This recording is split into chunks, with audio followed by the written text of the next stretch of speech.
Hey, what's up guys? John here. CNN reported that Russia was just attacked by Ukraine. Ukraine issued a missile attack on Russia over the Black Sea Fleet in Crimea. Ukraine launching a missile attack on Russia's naval headquarters. Now we're walking into a really big problem here. Now, one of the big problems that we're walking into is that America was issuing all these sanctions on Russia, all this funding to Ukraine. Now, many might have their own opinion on this situation, but I'm looking at just the American people, what we're walking into. We're walking into a problem where we could potentially now be involved in this. It would not surprise me to see some of this fall on our own soil. We could see a situation here where America, this easy life that we've been accustomed to, becomes a hell of a lot harder. And I'm going to break down exactly what's going on behind the scenes that nobody's really talking about, so you can plan in advance. Please hit the like button. YouTube will share this content to educate the people about what's really going on. And if you want to fix your credit to position yourself for the greatest rug pull in American history, you're going to need great credit to get financing and funding.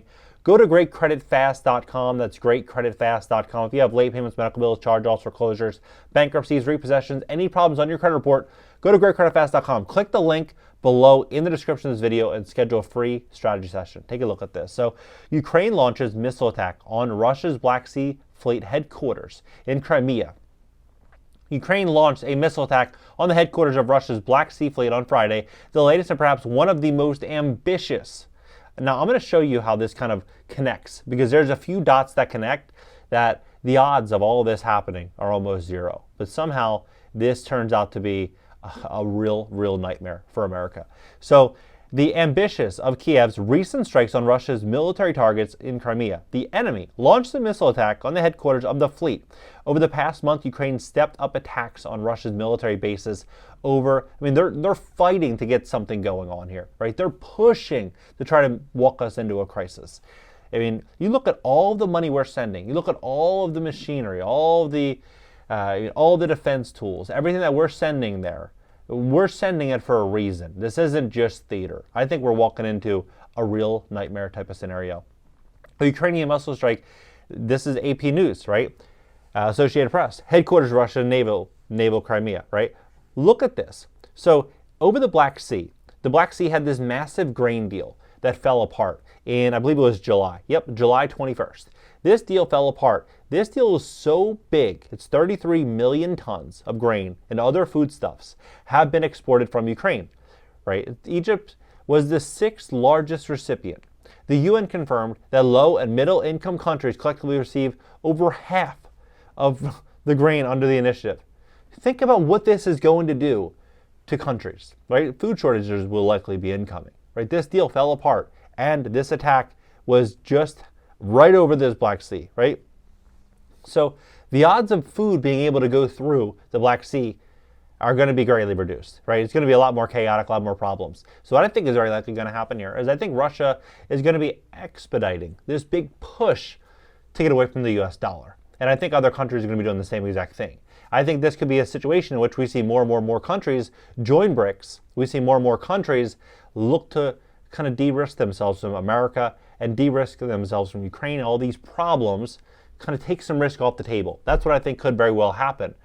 But as this happened, this came out yesterday. Pentagon determines that Ukraine training and support is exempt from a shutdown. So if America shuts down, they will still get funding. People that work for the government in America, they won't get funding. People that receive assistance from the government, if in a shutdown, they would not get funding. Yet, they would, right? Ukraine would get funding. So you start to see how committed America is to moving in this direction. Now, connect the dots on this here. So a barrel of oil today, right? A barrel of oil, Brent crude, $93.80, right? Up 50 cents. WTI crude, 90, right? Give or take about $90 to $95 for a barrel of oil. However, this came out August, right? So this is about 2 months ago, about a month and a half ago, that they delay plans to restock nation's emergency oil reserves, right? They were going to buy 6 million barrels of oil, but they said no, right? They're saying that they want to secure a good deal for taxpayers. Well, look at how this is all planning out. They said they're only going to buy oil for between $67 and $72 per barrel. This is whitehouse.gov, October 18th. So we look at the chart and we go back to October 18th, you're looking right around here, right? October 18th, about $77. Well, it launched all the way up to about 77. Then it came all the way down to 75, and then here, you're back at 75, and then there was options here, $69 a barrel they could have bought, $70 a barrel they could have bought, they did not buy. And then it all came down here as well, $70, all in the buy zone, yet no purchases were done. So now oil is over $90 a barrel. So what does this mean?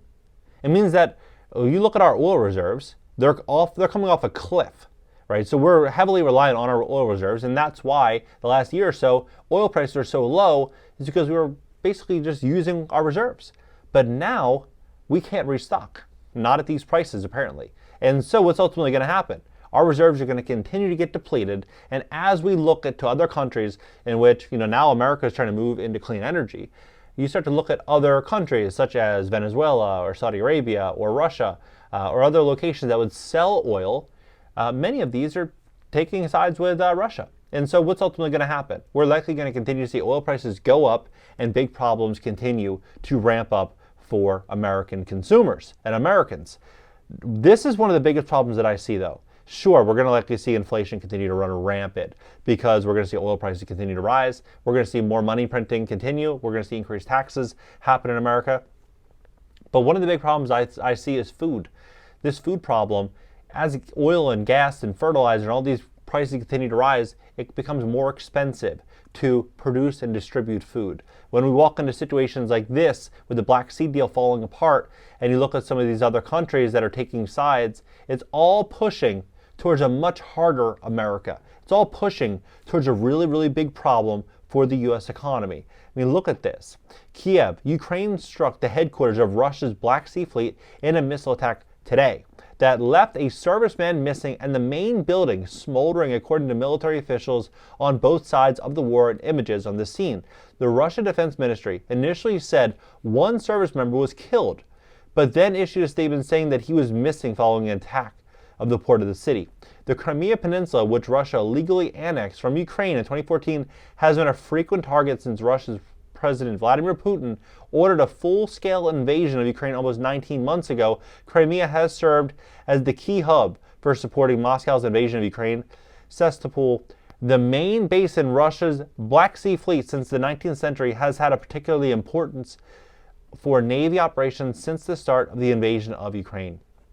I mean, this is a real nightmare type of scenario that we're walking into during the winter, because there's a couple of big things that are unfolding here. In America, if you were to attack, let's just say, you are another country and you were looking to attack, when would you want to attack? Probably during the period in which America is most weakest, right? Which would be when? Probably late October, November, December, January. And so you think about it. Consumers, utility bills are going to go through the roof during that period. People are going to be heavily dependent on, heating their homes. And at that same exact time, we're walking into a situation where this Russia-Ukraine scenario is escalating dramatically. Now, am I saying something's going to definitely happen 100%? No, you can't say anything's going to happen 100%. Look back on the last 3 or 4 years. If you were to go back 5 years and predict that, in the following 5 years, odds are you probably have gotten everything wrong, right? So who knows what could happen. But to me, what it looks like is happening is this is escalating. It's escalating very rapidly, and I'm not taking anything off the table. I personally think that it's more likely than not that this thing is going to escalate, and it could very well escalate dramatically during the winter months here in America, which could present a very, very big curveball to this economy that not many people are taking into consideration. What do you think about this? Do you think that this scenario with Russia, with Ukraine, that this scenario is over? Or do you think that we're going to start seeing countries get further divided than ever before, and we could see a further erosion of the U.S. dollar, more distance from the U.S. dollar from other countries, food prices continue to rise, oil prices continue to rise, inflation get out of control, and we walk into a situation in which many consumers and borrowers are defaulting on credit cards, auto loans, mortgage payments, home equity lines of credit, and other types of financial obligations, simply because they don't have the means to make things work in an environment with such uncertainty. Drop your comments below. Let's have a conversation about this. I personally believe this is just the beginning of the madness. The last 19 months were slowly a warm-up. 2024, 2025, things are about to get real in this country. Drop below, hit the like button. If you want to fix your credit, we'd love to help you. We'd love to help you position yourself with the greatest wealth transfer of all time if you have bad credit. The average credit in America, the average credit score in America is a 698. So if you have a 700, 710, 720, 730 score, don't consider that great credit. A couple years ago it was. A couple years ago that was great credit. But today, not so much. You want 770, 780, 800 credit score. So if you have any issues on your credit report, drop below. Just drop a invite below inside of the Calendly, and we'll give you a call, see how we can help you at greatcreditfast.com, and catch you guys in the next video.